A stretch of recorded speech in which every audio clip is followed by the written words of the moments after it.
I wake up and check the time, twice. I don't want to be late again, but I also don't feel like getting up.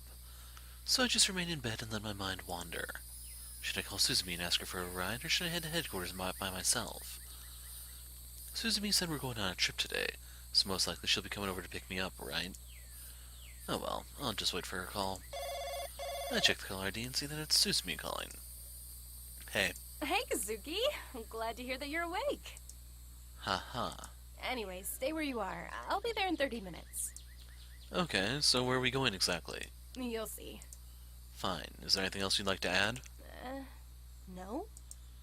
Yeah, that doesn't sound very convincing. So I guess I'll see you soon. Yes. Later. I wonder what she's up to. A few minutes later. I didn't get to read all that because I was distracted by the typo. Now, will you tell me where we're going? You'll see. I give up. Whatever, wake me up when we get there. What? You're planning on taking a nap? Yeah, is there a problem? Goodness, Kazuki. What do you do at night? Actually, don't tell me. I don't want to know. I go around and kill people. I shrug, lean back in the seat, and close my eyes. It's not my fault that I'm sleepy all the time. Anyway, I can't do anything but sleep right now. She's the one who refuses to share any details about this trip with me. Besides, something tells me this is going to be a long ride. Somewhere far, far away. Wake up, Sleeping Beauty. I wasn't sleeping. Sure, whatever you say. We're almost there. And where is this there that you're speaking of? Look around for a big building. It should be on the right. Oh, a big building, huh? I oblige to keep my eyes peeled for any large buildings. I don't even know if she's telling me the truth. Maybe she's trying to keep me distracted. After what seems like an eternity, I finally see it. It's a big building. It's quite massive and painted in white and gold colors. It's surrounded by an array of trees. What an impressive looking building. Hey, is that the building? Sure is. It's hard to miss it. Where are we? I don't recognize this place at all. I don't think I've been here before. Of course you wouldn't. It's your first time here. Is this related to the Phantom? I hope this is why we're here. Who knows? You mean you don't know? Well, there's a possibility that it might have something to do with the Phantom. At least I hope it does. You hope it does. Oh, that's just great. How can you not know whether this is related to the Phantom case or not? Oh, fine. It's related to the Phantom. That's why we're here. Happy? You're just saying that to shut me up. Darn, it didn't work. Haha, very funny. I'm serious, though. It may have something to do with the Phantom.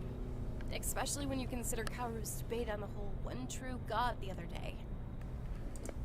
You mean her theory on the minor gods being ruled by one true god? Yes, it's an interesting theory, so I thought it'd be a good idea to come here and do a little more research on the subject.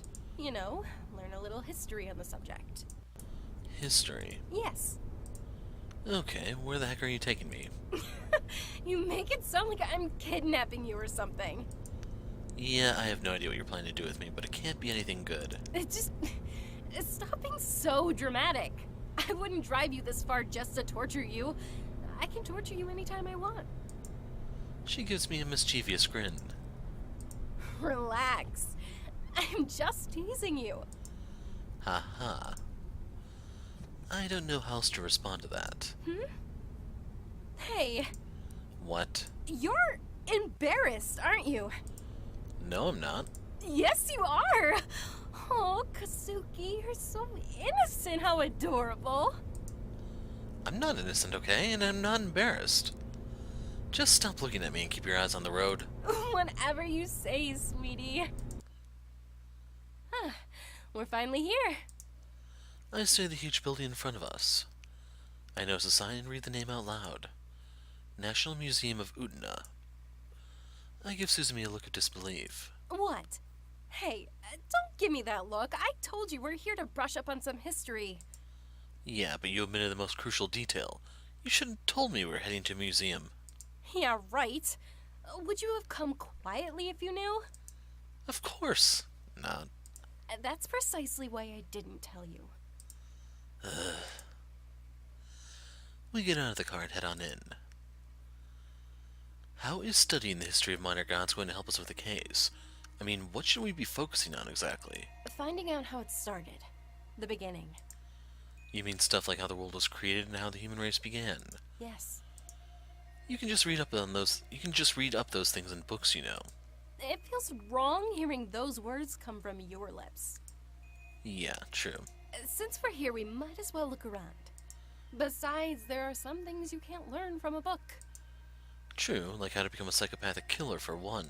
It's without a doubt that the Phantom is drawing inspiration from these stories about these minor gods. He's deeply religious by a fault, no question about it. And a lot of it is gathered from Japanese religion. From Shintoism. Yes.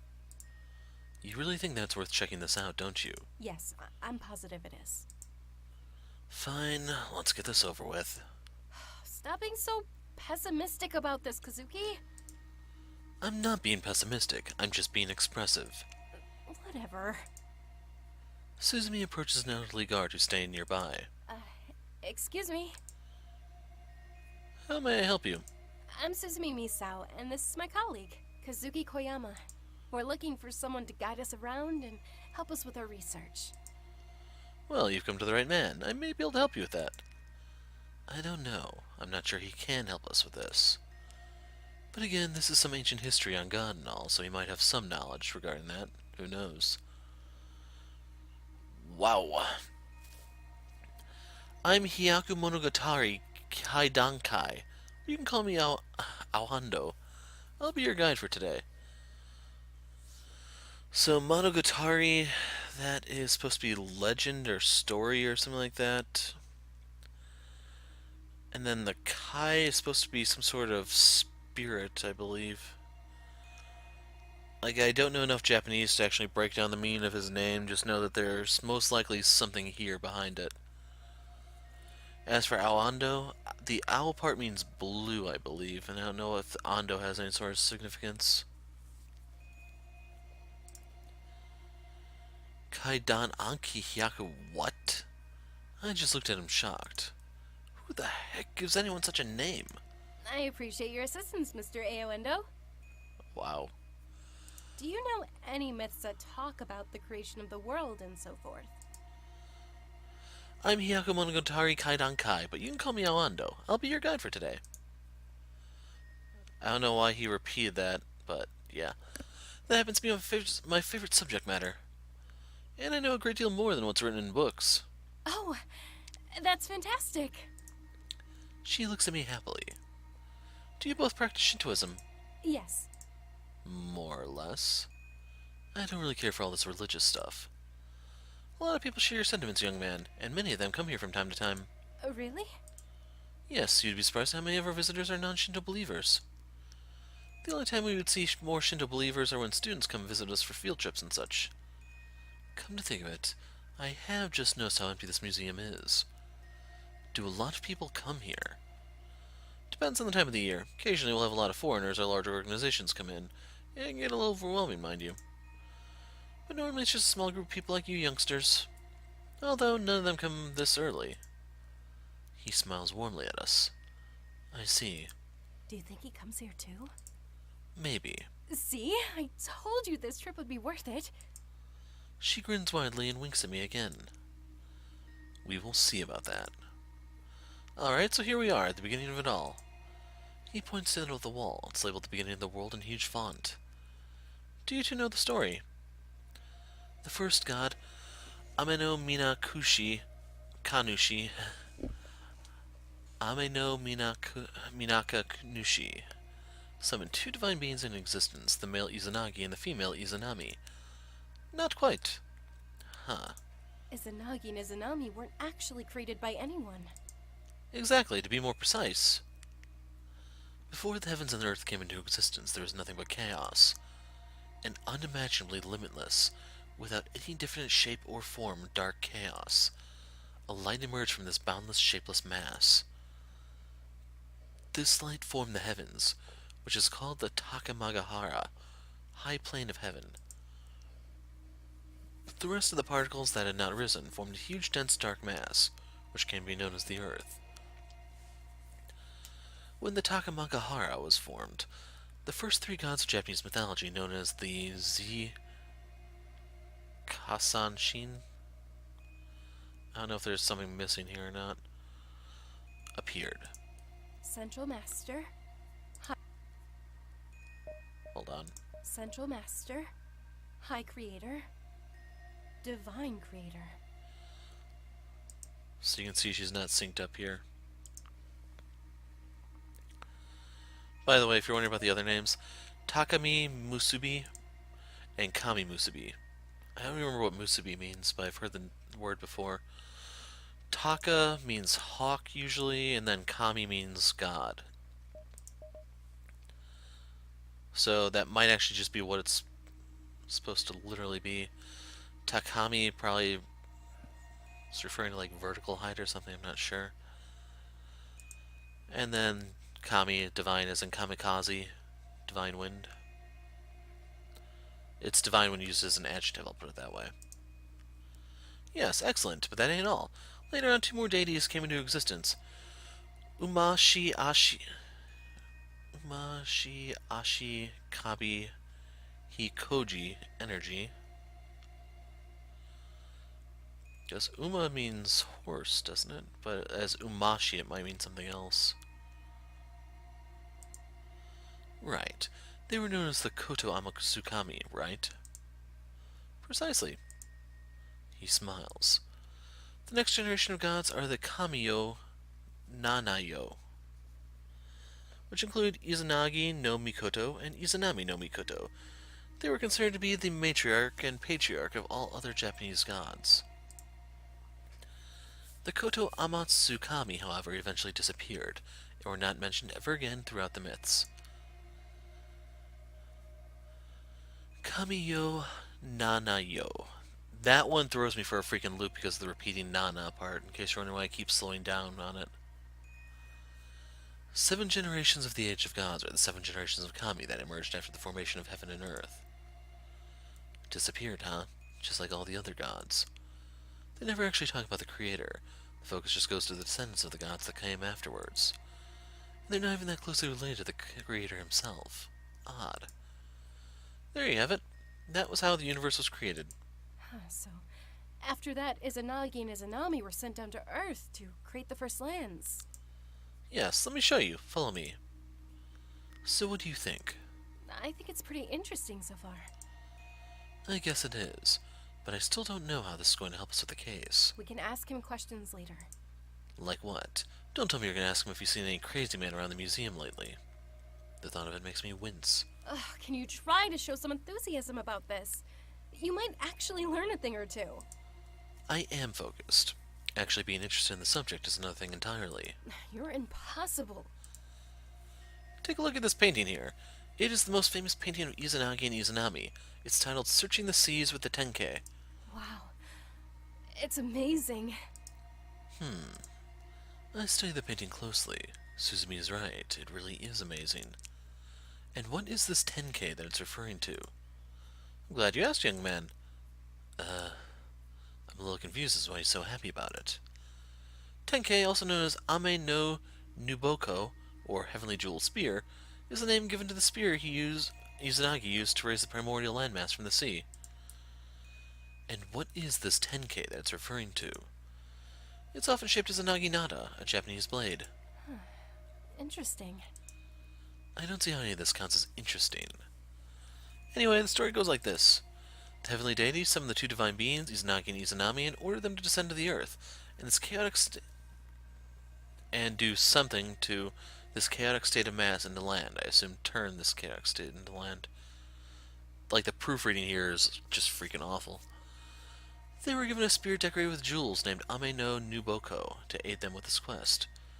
The two deities then went to the bridge between heaven and earth, otherwise known as the Ame no Ukihashi, floating bridge of heaven, and cut the sea below with the spear. When drops of salty water fell from the spear, Onogoroshima, self-forming island, was created. And so they descended from the bridge of heaven and made their home on this very island. So they were the island's first residents. Yes. What about the other gods? I mean, the primary gods. Did they ever come down to Earth? No. Interesting. However, they were the ones who gave birth to the other gods later on, correct? Yes, and these gods were later worshipped and placed in high regards by the people, much like Egyptian, Greek, or Roman gods, who reign over the people in their own lands. Suzumi shoots me this is just like her own theory about the gods look, and I agree with her. However, I think this is a pointless exercise. I don't see how this will help with the case in any way. Unfortunately, Izanagi and Izanami suffered several setbacks during their life on Earth. Setbacks? What do you mean? Well, you see, he gazes far away as he says this. They decided to build a palace on this island, which became their permanent home. Afterwards, they wanted to create offspring, and so they formed a marriage ritual to seal their unity. During this ceremony, Izanagi and Izanami would each circle around the pillar in opposite directions. Once that was complete, they would meet again and express their feelings. In this ritual, Izanagi was supposed to be the one to speak first. However, Izanami spoke up first instead. Although Izanagi thought this was a careless act on Izanami's part, he didn't take it to heart and thought nothing of it. But I bet it upset the gods, didn't it? Indeed. Of course, the gods are assholes. Everything ticks them off. They ended up having 2 children. Hiruko, the leech child, and Awashima, the faint island. But they were both born deformed. Thus, they were not considered to be deities, but devils by the other gods. Huh? I never heard this part before. I told you, there's more to the story than what's written in the books. Was it only because of their appearance that they were called devils, or was it something more? Now that is a wise question. Well, what can I say? I'm just overly wise. I gaze at Suzumi and she shudders playfully in return as if to mock me. You see, Hiruko was born without bones in some stories, without arms and legs due to his mother's transgression during the marriage ritual. Hiruko struggled greatly in order to just survive. He could not even stand, the poor child. He was cast out to sea in a boat of reeds before his 3rd birthday. In the story, it is said that Hiruko survived and became the god of fishermen and luck. He's actually known as Ebisu, one of the 7 gods of fortune. Oh, what a relief. So he turned out to be a really good god. Yes, he did. What about the 2nd son? Awashima. He gives us a solemn look. His story is shrouded in mystery, I'm afraid. I can't really tell you what happened to him. Yeah, you could have told me you didn't know. I spent countless years trying to find out what happened to him, but to no avail. Perhaps you two will have more luck with that. He chuckles. I doubt we will. I mean, even you can't find any details about him, and this is your area of expertise. So what happened next? Izanami and Izanagi petitioned to the other gods for an answer as to what they did wrong. They were told that the male deity should have spoken first in greeting during the marriage ritual. And so Izanagi and Izanami performed the marriage ritual once more while adhering to the rules. And this time their marriage was successful. So it all worked out in the end. Not quite. Why do you say that? They appeased the gods. He said that they suffered several setbacks, remember? All right. So what happened? Awando smiles and leads us to the next section of the building. This is really interesting. Don't you think? Yeah, sure. Yeah? Sure? She gives me an agitated look. I mean, yes, it's interesting, but it's just a story. A myth. Nobody takes these stories seriously anymore. Do have a point there, I guess. You guess. She grins at me. Well, we're here. Take a look at this. A glass exhibition stands in front of us. An old parchment sits inside its secure walls. I glance at the title. It says Izanami in the Koji key. What's that? It's the story about Izanami's death and the birth of death itself. What? I definitely did not see that coming. Oh, I remember that story. I'm not surprised. It's a pretty popular story. So what exactly happened? They created 6 more islands and many other deities over the time. Unfortunately, she died while giving birth to Kagutsuchi, the incarnation of fire. Kagutsuchi is the patron deity of blacksmiths and ceramic workers. She was buried on Mount Hiba. That is a little unexpected. After that, Izanagi lamented Izanami's death and undertook a journey to Yomai. That's Yomi. The shadowy land of the dead, the underworld. Okay, go on. Now this part sounds interesting. The shadows hid Izanami from Izanagi. So he had a hard time locating her at first, but he did eventually find her. And then he asked her to go with him. But Izanami told Izanagi that he was too late. She had already eaten the food of the underworld. So therefore she belongs to the land of the dead. Just like Persephone. That sucks. I'm not sure what happened afterwards, though. But I remember that Izanagi later gave birth to 3 more gods. Amaterasu, Tsukiyomi, and Susanoo. This actress is so bad, man. So, Amaterasu is a little hard to screw up. Sun goddess. Very, very popular. You have Tsukiyomi, the moon deity, as they mention here. I don't even know if that one's human, to be perfectly honest, which is why they say deity instead of god or goddess. And then Susanoo. They describe it as a storm deity, but you have to remember that his name literally means King of Susa. That's correct. When Izanagi came back from Yomi, he cleansed himself to ward off the pollutants of Yomi. The 3 kamis were born later. Amaterasu was created out of his left eye, Tsukiyomi from his right eye, and Susanoo from his nose. Okay, and what happened back in the Yomi? Yes, can you tell us? Izanagi refused to leave Izanami in Yomi, so Izanami agreed to return home. But before that, she requested to have some rest and that no one should enter or disturb her. Izanagi granted her request, of course, and waited for her. However, Izanami stayed in her room for a long time, so that worried Izanagi. And so he decided to take the comb that bound his long hair and set it alight as a torch, so that he could gaze upon Izanami while she slept. To his horror, Izanami was no longer the beautiful and graceful goddess that she once was. Her form had changed into that of a monster. She had rotting flesh, infested with maggots and foul creatures of the dead. Goodness, that's terrible. I can't imagine seeing something like that. Really? I don't have any problem with that. It's just like a zombie from a horror film or something. Oh, what's with that smile? Suzumi eyes me suspiciously. It's nothing. I was just thinking about something, that's all.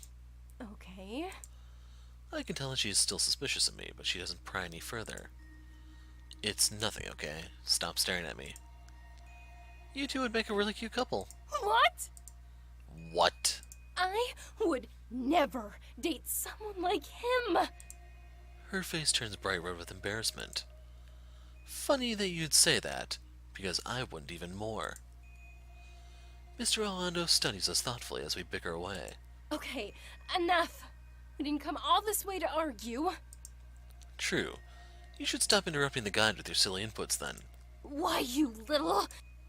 Just then, a guide with a couple walks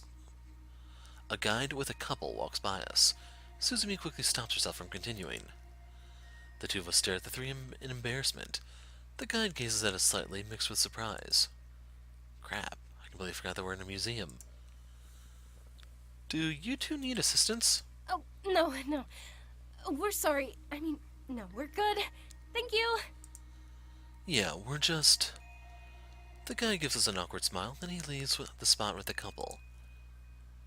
Suzumi flicks me right in the forehead. Hey, what was that for? Shh. Jeez, how can anyone think she's attractive with that temper of hers? She's a witch. What? Nothing at all.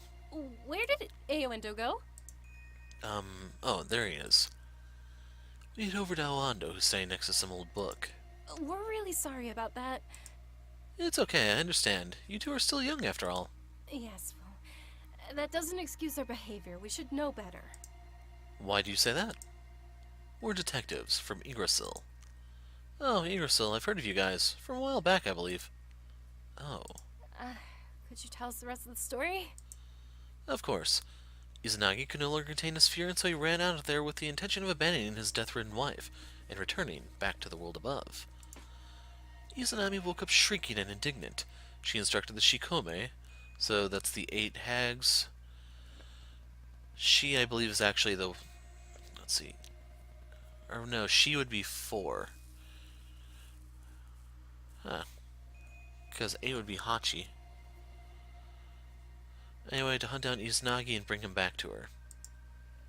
Fortunately, Izanagi managed to escape them. He burst through the entrance and quickly pushed a boulder to block the entrance to Yomi. Outraged, Izanami threatened Izanagi that if he leaves her behind, She will kill 1,000 living people every day. Izanagi retorted in equal fury that he would give life to 1,500 people in return. Thus death was birthed into existence. And all this was brought on because of Izanagi's pride in his distraught wife, whom he chose to abandon. Suzumi and I are left completely speechless. What a morbid story. And I believe this is the first time I've actually listened to a lecture until the end. With great interest, too, at that. I had no idea that happened to them. Wow, I feel sorry for them. I never thought you'd say something like that, Suzumi. Aki, yes, but not you. Suzumi gives me a slightly offended look. But yeah, it's a really interesting story. Not the typical mushy love story. It has some true valuable lessons regarding gods and life itself. Yeah, I agree. Yes, well, that's the whole story. That's it? Yes.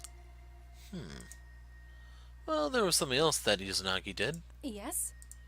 I forgot to mention that, but Izanagi beheaded Kagasuchi with his sword. Wait, he beheaded his own son? Yes, and he cut his body up into 8 pieces, which became 8 volcanoes. So if you remember back when I did the Nocturne walkthrough, that's why there's 8 phases of Kagasuchi. The blood from Izanagi's sword also created a number of deities, which include the sea god, Watasumi, and rain god, Kuraokami. Or is that supposed to be Kuroakami? That one I'm not sure about. Izanami in return bared the water god Mizuhame, and she instructed Mizuhame to pacify Kagasuchi so that he would not become violent and enraged in hatred. Izanagi sure was a badass. Oh, Izanami. Even though she was on her deathbed, she still cared for her son. Yes, and that's all of it. Thank you so much for being our guide. Thanks for the lecture. Yes, we enjoyed the story a great deal. Awando smiles in return. I'm glad to hear that. It was a pleasure being your guide for the day. There is something else I would like to ask you, if you don't mind. Yes, what is it? This may sound like a strange question, but did any of those gods return to heaven? Are you referring to Takamagahara, the high plane of heaven where the god of creation was brought into existence? Yes. That is an unusual question indeed. Well, the ones that did return to heaven were the 3 gods birthed from Izanagi's body. Oh, I see. That was Tsukuyomi, Amaterasu, and Susanoo. Susanoo, however, was ordered by Izanagi to leave heaven. Did he ever go back? No, he was banished. For drunkenness, among other things. Did those gods travel between heaven and earth from time to time? How come only the other gods went to heaven while Izanagi remained on earth? Occasionally they went down to earth. There are many other legends and myths about that. As about Izanagi, it's simple. He stayed on earth for a long time. So long, in fact, that he became a god of earth. And as such, he was no longer considered a god of the heaven. So those gods were able to enter heaven because they were Izanagi's offspring, right? And the fact that they weren't as attached to the earth as Izanagi was. Why are you two so interested in those gods? Most people have already lost interest in them. Yeah, we're aware of that. We're just curious about them, that's all. I see. Anyhow, you're right about that, and why the gods are able to travel between both realms. So, if Izanagi gets his heavenly grace back, then he could return to heaven again, and once again be a god there. Theoretically, yes. Okay, well, I guess that's all the questions we have. Thank you for your help. You're welcome. I'm glad to be of service. Suzumi glances at her watch. Well, I guess we should get going. It's already 2 p.m. Thank you again. Don't mention it. Let's go, Kazuki. Suzumi starts walking away. I, on the other hand, still have one more question for Awando. What happened to the heavenly jeweled spear? Awando blankly stares at me. I'm sorry, but I can't tell you that. Yeah, I thought that you might not know the answer for that. Guess it must be just like the story of the Holy Grail or something. Hey! Are you coming, or you want me to go without you? I looked at Suzumi. Just a second, there's something I wanted to ask. I turned my attention back to Awando. So there's... Where did he go? The heck? He didn't even say goodbye. What a weird guy. I walk up to Suzumi. What did you ask him back there? Nothing important. He didn't know the answer. Really, it's nothing important. Ugh, you're so hard to talk to sometimes. We exit the museum and deliberate our next move. So what now? I don't know. Let's head back to headquarters and see if the others have any new information for us. Alright. We settle into the car and hit the road. So, Yes? do you think the Phantom believes that he's one of those gods that Awando mentioned? Would he pretend to be one of them? She seems to be a little preoccupied at the moment. Like which one? I don't know. You obviously think this is related to the Phantom, so I want to hear your thoughts on this. I don't have any. Oh, really? I look at her suspiciously. She's definitely thinking of something. She's just not willing to share it with me. I don't think he wants to be some lowly subpar god. Yeah, me too. If anything, I think he would try to impersonate Izanagi instead. Suzumi doesn't respond. She just smiles while keeping her eyes on the road. It's enough to tell me that she agrees with me. It's an interesting thought. Now, if only we could determine what those symbols represent in relation to Izanagi. Should we shift our focus to Shinto beliefs? Good question. You've got to be kidding me. Is that all you can say? What do you want me to say? Oh, I don't know. Maybe something like, yes, we should do that, or no, we should keep our options open. I don't know what. You are the boss. You should say something more sensible than that. Let's head back to HQ for now. We'll think more about it later. There's no need to rush ourselves and make a hasty decision, is there? She got a point, I guess. I don't want to agree with her, though. Fine, whatever. Anyway, what do you think about Izanagi? I don't know. I guess he was somewhat of a badass. A badass? Yeah, you don't agree? Anyhow, I'm sure he would have strived to return to heaven sooner or later. Oh. She gives me a suspicious smile. I'm talking about the Phantom. He could pretend to be Izanagi's reincarnation or something, right? Yeah, I guess so. And we're not talking about spirits or ghosts here. Oh, you finally noticed, huh?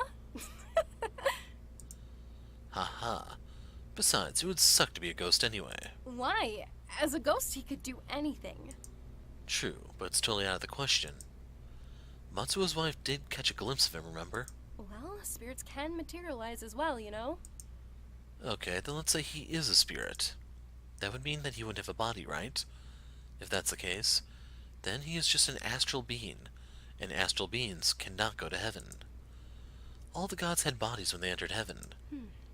Maybe he possessed someone. I give her a wry look. Are you serious? Like the movie Omen? Yeah, it's possible, right? Jeez. Can't believe people actually believe in possession, ghosts, and all that crap. Oh well, everyone's entitled to their own opinions, I guess. Relax, I'm just teasing you. I also think we're dealing with some deeply religious guy. Nothing more. I may believe in the supernatural myself, but that certainly doesn't apply to this case. Thank God. Just who the hell are you, Phantom? The drive back to Yggdrasil took way too long, and here I thought the drive back would be shorter.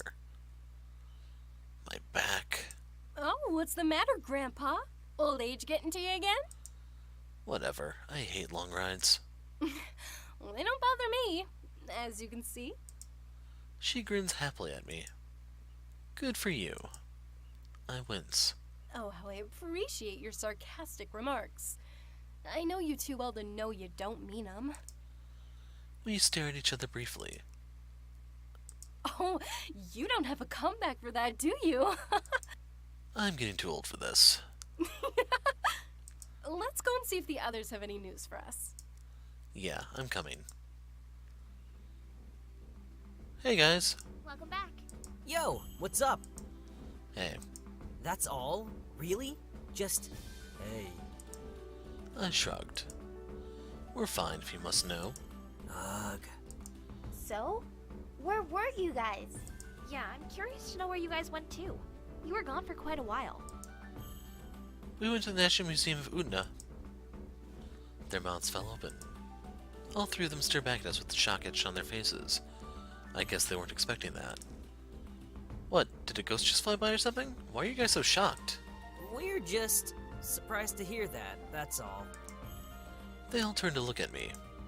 Really, are you surprised that we went to the museum, or just that I went to the museum, The second, of course. I'm surprised about both. I settle into my seat at my desk without looking at them. I can't believe that you get to go to the museum when we have to slave away here. It's so unfair. Seriously, big bro. You're not in any position to say that. You didn't do much. Hey, it's not my fault. The police didn't have any intel for me. Well, you could have helped us with our work instead. Yeah, well, I just didn't want to bother you guys. Yeah, right? Okay, enough of the bickering, you two. For your information, we didn't go there to have fun. We went there to do some research. Research? What kind of research? You went to the museum for research? Why not the library? Does it have something to do with the Phantom case? Don't worry, I will tell you everything. Oh god, just stick to the important details, else we'll be stuck here until midnight. Yes, I know. And so Suzumi divulges to them about her time at the museum. From the Shinto beliefs to the tragic story pertaining to Izanagi and Izanami's inhuman fate. Wow! That's an amazing story! Do you guys really believe that the Phantom is one of these gods? Hell no. They said that the Phantom believes he's the reincarnation of one of those gods. Not that he's one of them. Yeah, big bro. It's just like how you believe that you're a good detective. Hey, I'm not a good detective. I'm an amazing detective. Yeah, sure. But first you need to work on your listening skills. Anyhow, getting back to the topic.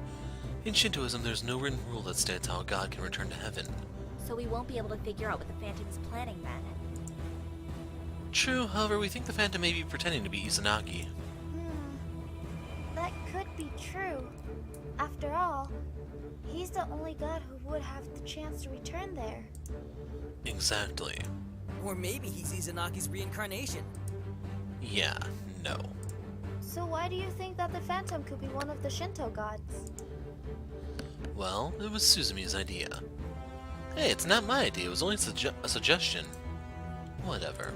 Is it because Shinto is the predominant religion in Ascaria?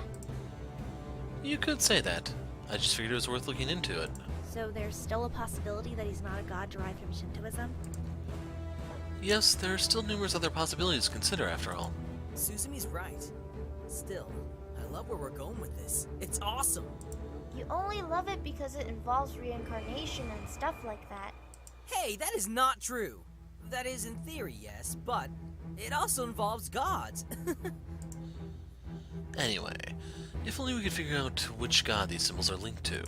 And how it's all related. Yeah, it would help us a great deal. Speaking of symbols, I direct my attention at Aki. Oh, about that, we may have found something. However, it doesn't have anything to do with Shintoism, which is why I wanted to make sure if Suzumi's take on the matter was merely a hunch or something more. What? You guys found something? Weren't you here? How could you not know that until now? Well, I was at the police station and... You came back with nothing. And you didn't offer to help us with the work. Yeah? Well, you guys didn't ask me for help. Okay. We all know Akito is an ass. There's no need to argue about that any further. Let's get back on topic. When did you guys find out? Hey, now that is a rude thing to say. We just ignored him. There are far more important issues at hand now.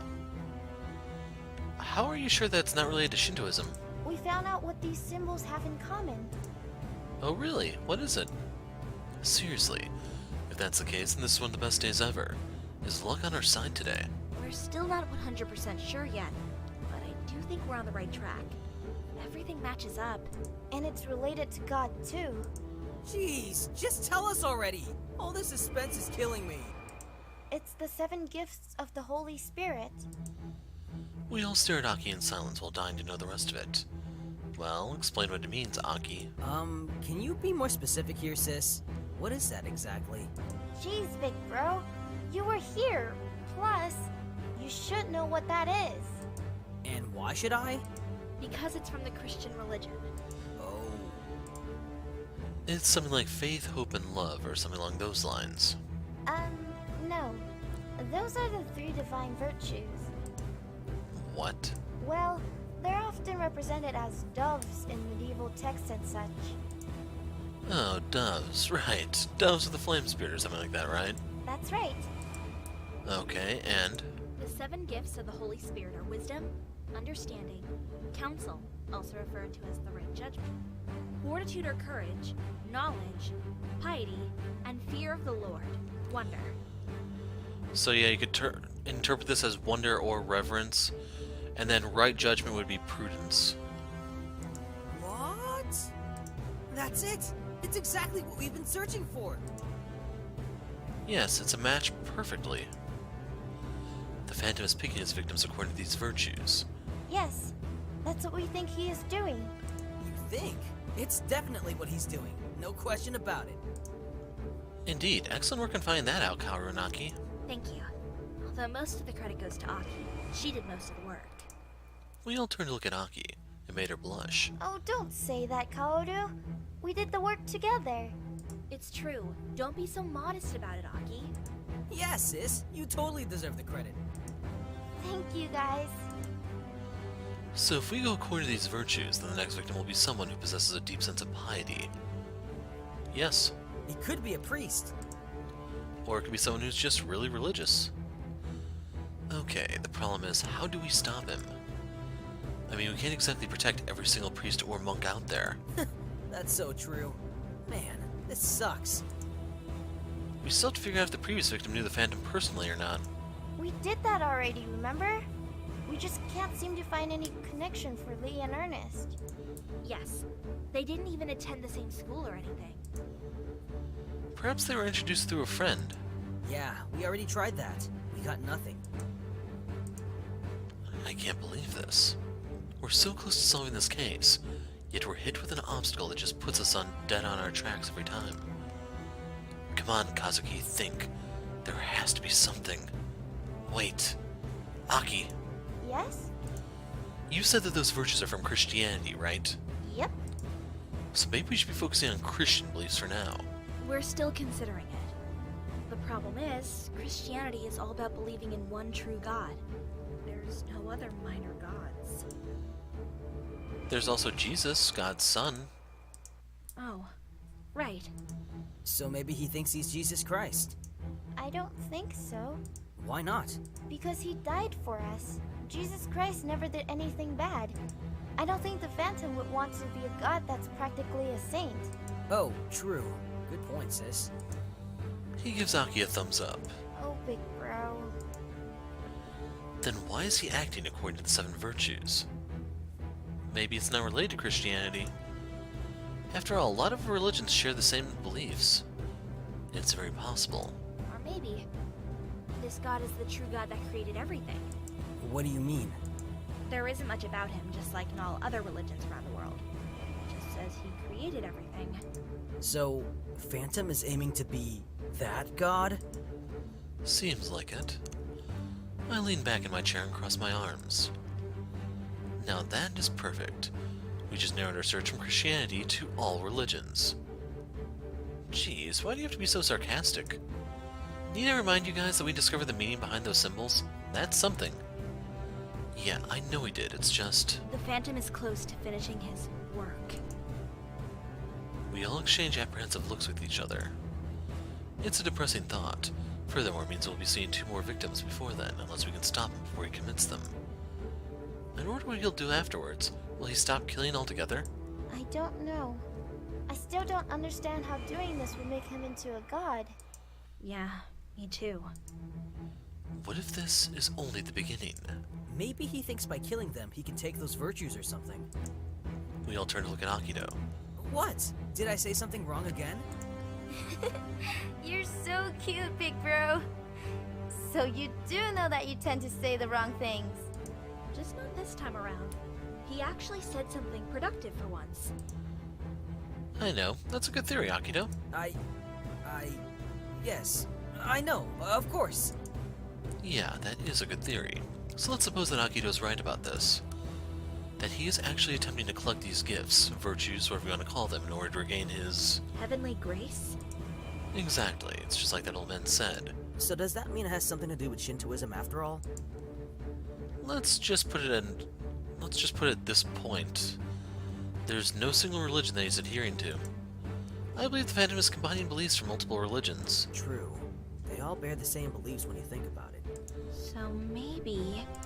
Hey guys, We all look at Aki. I think we missed something important. What are you talking about? Maybe the Phantom isn't really trying to be a god. Maybe he's doing this for a different reason. Why do you think that, Aki? Well, a god is someone that symbolizes purity and goodness, right? A god is someone who created the universe that we live in. The mountains, lands, oceans, rivers, animals, and us, the people. He created life. Well, Izanagi is an exception to this rule. He committed a sin by abandoning his wife. He's by far a virtuous god, in my opinion. And he pretty much chopped his own son up too. There are also plenty of gods that symbolize evil, too. Hades is a good example of one.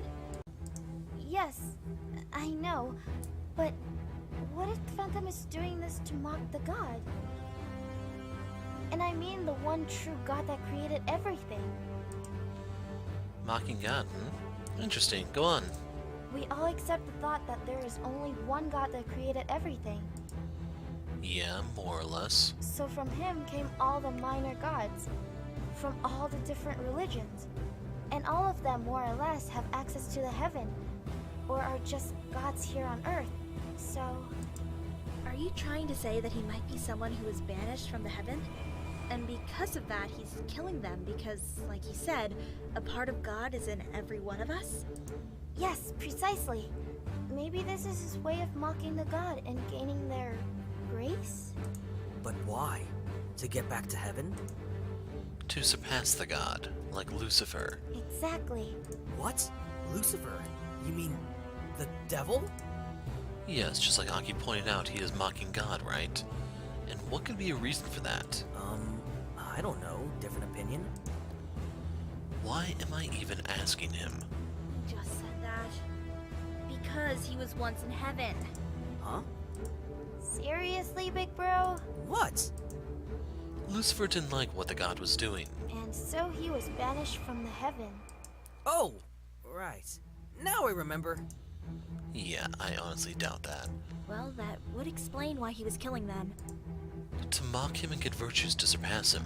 Oh, so basically he is a crybaby that was thrown away from the heavens and now he's looking for revenge? Yeah, exactly like that, bro. Dang. But this just complicates things even more. I know. I'm sorry. But I think we should consider this as well, don't you think? Wait a minute. Maybe the Phantom thinks of himself as Susanoo. Suddenly I remember what the old man told us about Susanoo. Izanagi actually forced Susanoo to leave heaven. Oh, was he also forced to leave heaven? Yeah, by Izanagi's order. Yes. I thought there might be more entities that were cast away. Yes, but does anyone actually know anything about Susanoo? What's his backstory? Wow, she doesn't even know how to say his name. So real quick, I mentioned his name is King of Susa. So Susa is the location, No is of in Japanese, and this O means king. I think he was, He was the god of the sea and storms. According to the old man, Susanoo was born from Izanagi's nose. What else? I looked at those to see if they have anything else to add. They all shrugged in return. Guess we'll have to do some research on him. Yeah, unfortunately, and not only him. True, and most of all, we should find a connection between those virtues. But those murder might be just used to mock the god and gain grace. So there might be no connection between them and who the Phantom believes he is. Yes. Now that will be really hard to determine who he is then. So to sum it up, we're looking for someone who considers himself to be some minor god or someone who was cast away from heaven, correct? Yep. Plus, he believes that by collecting these virtues from his victims, he can become a god himself. And surpass him, actually. Yes. And when he gains his heavenly grace back, he will be able to enter heaven again. He is really messed up. Definitely. But you gotta give it to the guy. He sure is dedicated to his cause. Of course he is. He truly believes that he's a god. He's deranged. Yeah. So you agree with us, big bro? It's way better than your ghost theory, huh? Hey, it could happen. Plus, you gotta admit, it would be cool to see that. Oh god, I think I've had enough of this. Can we go home now? Yes, I think we're done for today. Hey, wait! What about me? You didn't ask if I found anything. Fine. Did you find anything today, Mr. Ghostbuster? Well, no. Why did I even bother to ask? Because it's the polite thing to do? But we already know you had nothing. Aki said that herself right from the start. Okay, it's the police that didn't tell you anything. Is that better? Much better. That doesn't make you look any better, you know? What is with all of you today? So much hate. I'm done talking to you guys. Idiot! That reminds me. What is it? Akito said that the police didn't have any intel for him. However, Michiko told us that she has some files for us, remember? You're right, she did say that. Guys? Do you think the police is withholding information from us? That would be awful if they are. I don't know, to be honest. Guys. What? Michiko wasn't there when I visited the station. What? Yeah. Jasper said that she had some kind of emergency to attend to. General Koya wasn't there either, so I couldn't ask him for the specifics. I did talk to one of the supervisors there, but unfortunately, he didn't know the details. This is why I said the police didn't have anything for me. So you didn't see Michiko? Yep, I didn't meet either of them. And you chose to tell us this now? Well, yeah. Well, there's nothing we can do about it now. Michiko will probably contact us in a day or two with some news. We'll see. After all, she did say the police didn't get much, just tidbits of information regarding the previous crime scenes. Yeah, we shall see. Anyway, let's think about that tomorrow. I wonder what it could be, though. Yeah. Anyway, see you all tomorrow. So another hard day at work has come to an end. Akito walks up to me as I exit the building. Kazuki. Could you give me a hand with something? Whoa, you're asking me for help? What do you need help with? It's my car. What's wrong with your car? I need to replace the clutch, and I'll be able to do it faster if I have some help. You know, I'm not really familiar with that kind of stuff. I didn't know he knew how to do stuff like that. Yeah, I know, but it'll take me forever if I do it alone. So what do you say? Later. Sorry, Akito, but I don't think I can help you with that. Aw, alright. His shoulders drop. He looks awfully disappointed. I guess I'll just have to do it myself then. Yeah, he'll be better off without me there anyway. You said it, not me. Yeah, I know. I admit I don't know much about cars. Jeez, how can you not know anything about cars, man? If you want to hear the line... Jeez, how can you not know anything about cars, man? It's common knowledge for men, dude. You should... Oh my god, I'm not going back for that one. Why bother? That's what the body shops are for. Leave the knowledge to the experts. True, but picture this. You're driving on the highway or something, and suddenly, you see a hot, attractive woman standing on the side of the road, and she's having trouble with her car. God, are you being serious here? Dude, you would be her knight in shining armor. Whatever. So I guess this is the reason why you learned to repair cars, Mr. Knight in Shining Armor. Of course not. I mean, that is true. I knew it. But mostly because I just like handling things by myself, you know. Yeah, I know. I smirk at him. Hey, it's the truth. I know, I'm just teasing you. Anyway, good luck with fixing your car clutch. Yeah, no thanks to you. Well, take care. See you. That was one hell of a day.